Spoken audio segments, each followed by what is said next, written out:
yangi boshlangan loyiha ila. Adashmasam 9 oylik kurs. Oti nima modullar bor, formati qanaqa, qaysi mavzular yoritiladi, keling shu narsani bir dalolat qilamiz. Chunki men kontakt loyihasini maqsadi dalolat qiling, daromad qiling deymiz. Odamlarga sotishni ba'zida insonlar xush ko'rmaydi. Odamlarga ham biz sotsak yoqmaydi. Odamlar sotib olishni yoqtirishadi. Bugun biz sizga savollar berish orqali shu kurs, shu loyiha haqida savollarga javob topsak, kimdir Hasan aka ashula qilib aytib qizim senga aytaman, Nilufar Amirga o'xshaganlar uchun aytaman, qolganlar ham savoliga javob topsin. Balkim shu bahona ko'pchilik 9 oy ichida bir-biridan qadrdon bo'lib, yillar davomida topolmagan savolga javob topib, hayoti burilish nuqtasiga sababchi bo'lsak, xursand bo'lamiz. O'shaning uchun Ulug'bek, ruxsat bersangiz sizdan boshlasak, shu loyiha haqida batafsil ma'lumot. Men ham bexabarman. Zo'rda. O'sha ashula qilib aytaverasiz. Вообще hech narsa xabari yo'q odam. Shu kontakt loyihasi bahona savoliga javob topsa yaxshi bo'ladi. Rahmat Hasan aka shu taklif uchun, shuni tashkil qilgan shu inisiativa ham shunaqa bo'lib chiqdi endi. Shu sohada endi baribir sizni uzoq yillik deyarli butunlay bir umringizda kasbiy umringiz shunga bag'ishlanganda bog'langan qanaqadir holatda. O'shanga manfaatli, men uchun qadrli. Bugungi suhbatda endi mana savollardan kelib chiqqanda haqiqatan masala nimada? Biz xabaringiz bor, konsalting kompaniya qilganman Amerikadan kelib, shu MBA programmasidan kelib. Unda hali O'zbekistonda tadbirkorlar bilan ishlagan konsaltingchi bo'lmagan. Haqiqatan ham menda lekin shunga qiziqish bo'lib ochib ishlab keldik shu paytgacha. Hali ham ishlab ketyapmiz va hayotimning kasbi endi bu hayotim biznesi shu, fokusim shunda. Keyin bir 2 yilcha oldin, 2 yildan sal oshdi. Muhammad Yusuf kurslar qilaylik. Endi misol mana M-Factorda boshidan birgamiz. Endi u yerda kontent berishda bari uni bir nima sifatida ishdan tashqari kelib bir bo'lishib ketish maqsadda. Ko'p vaqtim olmaydi, ko'p energiyam olmaydi. 4 soatlik praktikum, bir marta bir kunlik intensiv bo'lgan. Qolgan payt endi men o'zim ishim qilib kelib, komandamiz bilan loyihalar qilib kelganmizda, bu safar g'oya nimaga bo'ldi, nimaga qiladigan bo'ldik deganda, mana konsaltingda bitta kompaniyani olamiz, bitta biznes egasi, uni komandasiga chuqur kiramiz. Biznes egasi bilan ham ishlanadi. Misol shaxsiy strategiyasi, shaxsiy qarashlari, qadriyatlari, chunki biznes buni oynasi. O'shanga moslashtiriladi.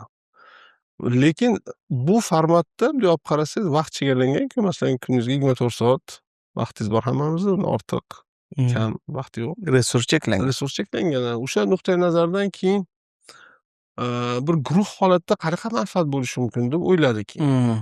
Muhammad Yusuf qilsa yaxshi bo'ladi degan inisiativasi bilan nima bilan keldida, nimaga keldikki, guruhda mana xuddi shu narsani 9 oylik transformatsiya deyilgan narsani individual holatda ham bor.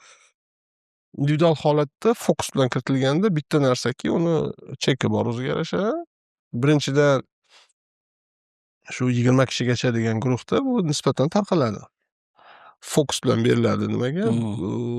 Chek masalasi bor. Plus bu yerda yana nima bor? Bugun mana gaplashdim bir o'sha murojaat qilgan potensial bir talaba bilan deylik, o'sha o'quvchi bilan gaplashdik-da. Tinglovchi bilan gaplashdik-da. Bu shartlardan biri konkurent bo'lmaydi, raqibingiz bo'lmaydi. Ular uchun qadrli bo'lgan qadrli tema, chunki nimasini biznes haqida gapiriladi. Masalan, deylik, men developer bo'lsam, bu kurs jarayonida ikkinchi developer qatnashmaydi. Masalan, Centris keldi, ishlaylik deyildi yoki bir xodimini jo'natdi, CEOsini o'qib olsin deyildi. O'sha guruhda boshqa bu sohada odam, ya'ni to'g'ridan-to'g'ri raqobatchisi bo'lmaydi. Bu nima beradi? Erkinlik beradi qaysidir ma'noda, xavotirli bo'lmaydi. O'ziga xos klubni format, mastermindlarda, boshqalarda. Bu juda nima tarafi, qarang, boshqa yana 19 ta boshqa soha vakili bo'ladi. Soha vakili deganda ularni nimasi, qara, u sohani tushunchasi, u soha 19 ta yangi olam deylik, yangi olamga kiradi bu odamlar. Yangi qarashlar, yangi insightlar, yangi ma'lumotlar. Hali think different rakursi. Xuddi shunaqa. Kalibri ham o'shanga yarasha qimmat bo'lgandan keyin kvalifikatsiya qilinadi. Xuddi shunaqa. Filtrdan o'tiladi. Ya'ni aytdikki, talab filtr qanaqa aytganingizda, masalan, qancha оборот bo'lish kerak? Chunki nima uchun оборот? Nima uchun bu kompaniya nimaki, haligi kichkina olmaymiz degan ma'noda emas, bizdan olgan instrumentlarni borib ishlata olmasa, norozi bo'lib qoladi. Ko'ngli to'lmaydi. ulg'aygan bo'lishi kerak. Qaysidir darajada ulg'ayganligi bo'lsagina bizdan olib borgan bu darsdan, kursdan olib borgan ma'lumotini, instrumentlarni ishlatib, manfaatini ko'rib, natijasini ko'rib, keyin rozi bo'ladi-da endi. Ha, bo'ldi, men olib ketdim, borib ishlataman. Demak, o'zgarish o'zgaradi, ya'ni nom bilan transformatsiya kursida ham. Shu tomoni bor. Ya'ni raqibingiz yo'q. Boshqa sohani odamlari, ular ham fikr bo'lishadi, insaytlar olinadi. O'zini korxonasi haqida yoki bu korxonaga tashqi qarashlardan o'to'qisa guruhni sinergiyasi bor deymiz, guruhda effekti bor ekan. Biz buni birinchi kursda ko'rdik, bu ikkinchisi ketyapti-da. Shu tajriba bor. Birinchi kursdagi korrektirovkalar bilan kayzen qilingan dersiz. Nastroykalari bo'ldi, ijobiy bo'ldi birinchisi. Ya'ni lekin har doim takomillashadigan, o'rganadigan joyimiz bor ekan. O'sha nastroyka qilib takomillashtirib ketyapmiz-da. Ya'ni nima dedik, masalan, shaxsan ishlasam qanaqa ishlardi? Masalan, Hasan aka, sizlar shaxsan ishlasam qanaqa bo'lardi? Sizdan ko'p choy ichardim. Ko'pgina choy ichardik. Choyda u yoqdan bu yoqdan gapirishardik, masalan. Siz sekin qalbga kirishni bilasiz. Sekin suhbat olinadi-da. Hali gapirtiradigan choy ichirasiz-da. Gapirtiradigan, qalban gapirtiradigan, ya'ni. O'sha daveriyaga kirib, odam nima qiladi-da? Shu Murod Qulnanovda shunaqa bo'lgan. 2 oycha choy ichganmiz, 2 oy, 2,5 choy ichganmiz, lekin u choy shunchaki emas, suhbat, dunyoqarash, munosabat, qadriyat, tahlil, nima muhim, nima muhim. Chunki o'shanga qarab komanda shakllanadi, o'shanga qarab tizim quriladi, o'shanga qarab strategiya qilinadi. Individuali shu.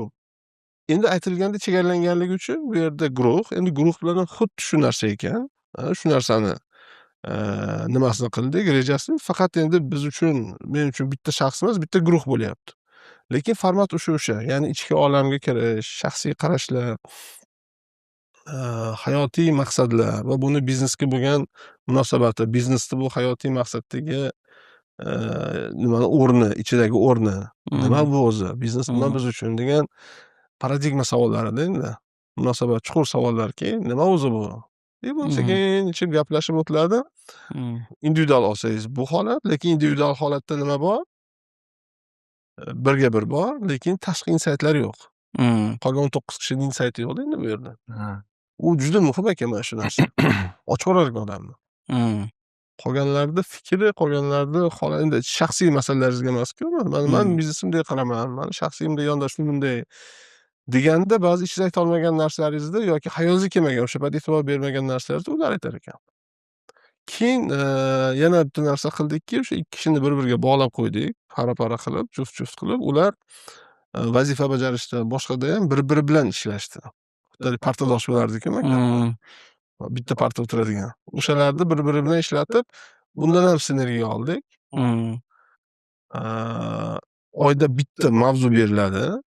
Birinchi kunlarda misol shaxsiy mavzular. Endi bu yerda mana shaxsiy qiziqishimdan kelib chiqib, quvvat mavzusi menga qiziq, energiya mavzusi qiziq. Qayerdan bu manba? Qandoq qilib, masalan, bizni yoshda ham, mana 50 yosh bo'lsak, qandoq qilib shu yoshda ham 20 yoshlar, 25 yoshlar bolani yoki yigitni yoki qizni nimasini energiyasini qayerdan olsa bo'ladi? Nima o'zi bu? Nimaga bog'liq? Xemizmi? Qayerdan degan shaxsiyda endi bu. Shuni ko'rib chiqiladi. Chunki energiyamiz bo'lmasa, keyingi bosqichga transformatsiyaga nimamiz yo'q. Ya'ni birinchi mavzular energiya mavzulari bo'ladi. Shaxsiy quvvat mavzulari. Bu nima o'zi, buni manbasi nima? Buni boshqaruvi qanaqa? Quvvat boshqaruvi qanaqa? degan birinchi tema shu, transformatsiya shu. Keyingi temamiz bu ham shaxsiy, bu endi liderlik mavzusi. Chunki biz tadbirkorlik bu liderlik bu. Jamoa shakllantirmasak, yakka tartib tadbirkorimiz, lekin u biz xohlagan toifa emas. Jamoa bilan ishlagan, jamoani yetaklagan, o'zini yetaklagan kerak bo'lsa, qarorlarni bergan, qarorlarda sifatlisini bergan. Liderlik nima degan savol va buni metodikalari qanaqa? Odam ustidagi liderlikni rivojlantirish metodikalari qanaqa? Deb birinchi nimadagi o'zi o'tgan yilgi darsimizdan olgan bir xulosamiz nima bo'lgan? Biz birdan darsga kirib ketdik. 20 ta yaqin odam yig'ilib olgan, notanish, bitta tanishi bor, ko'pi notanish. Sallaligi kirishib ketishi birdan nima bo'lmadi? O'shanga bu yil tog'dan boshlaydigan bo'ldik. Foundation qilib, pogrujen qilib. Sal bir-biri bilan ham tanishib olsin, yaqinlashib olsin, ishonch ortib olsin. Bitta mafiya o'yini. Unga Muhammad usta bo'ladi. Tashkiliy bu tomonga juda yaxshi ekan. Shundan boshlaymiz. 2 kun u yoqdagi mavzu. Keyin endi nima haqida gap ketadi? Mana 7 ta korxonani o'sha bir o'zimizning faktorda ham, shu yerda ham bir taqdim qilingan 7 ta tizim bor. Har birini bitta-bitta ko'rib chiqiladi. Birinchi kirish shaxsiy liderlik bo'lsa va strategiya mavzusi ham, umumiy strategiyani ham ko'rib chiqamiz. Birinchi nimada darsda, undan keyin tizimlarga kirib boramiz. Tizim xo'p, ta'sischi ko'zi bilan, biznes egasi ko'zi bilan, ya'ni bir masalan marketolog ko'zi bilan emas, biznes egasi ko'zi bilan marketing nima degani o'zi?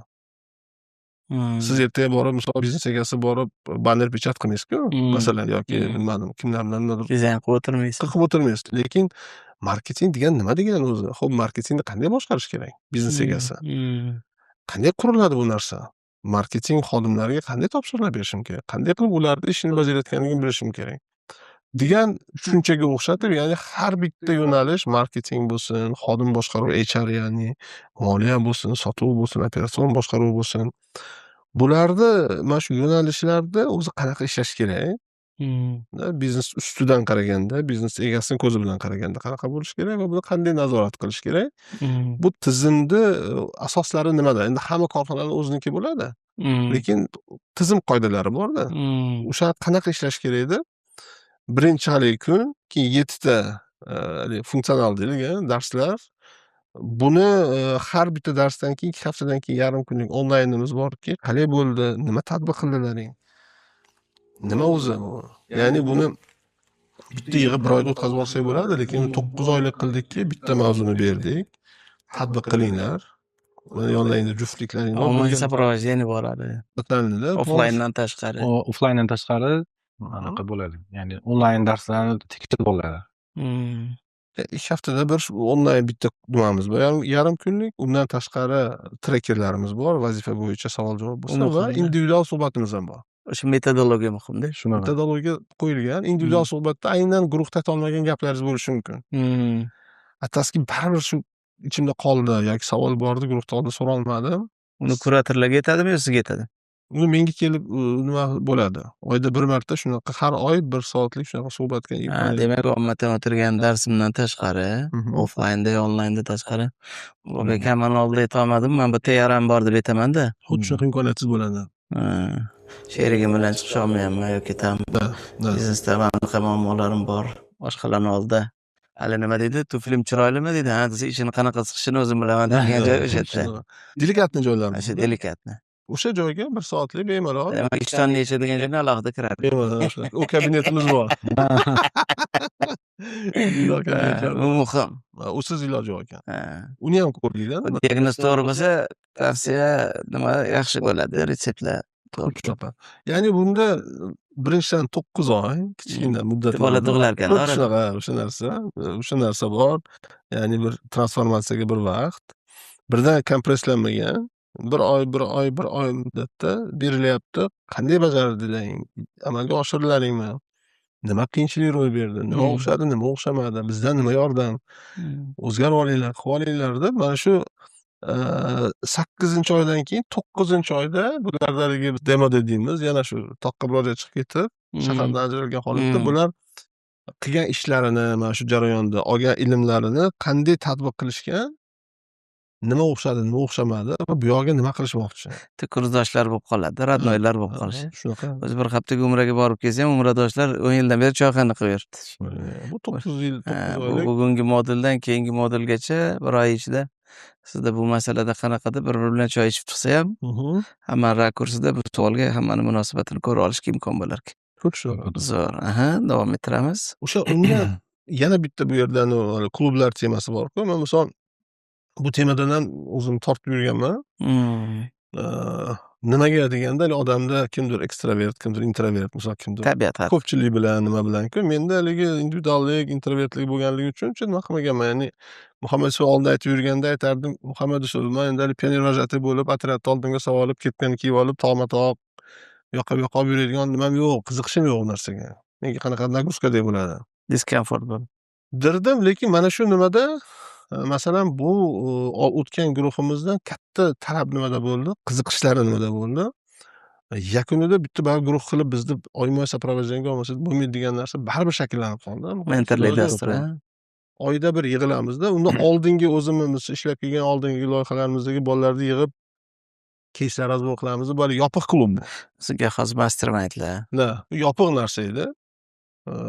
Pullik ham emas edi bu. O'zim yiqqan bir 15 Polubvi deydi. Zavq. shunaqa mehr masalasi. Keyin betdagi tuyatgan bolalar uchun ham o'sha narsaga daxldor bo'lish juda ham motivatsiya bo'ldi. Shu bilan keyin bu guruhga qo'shildi ular.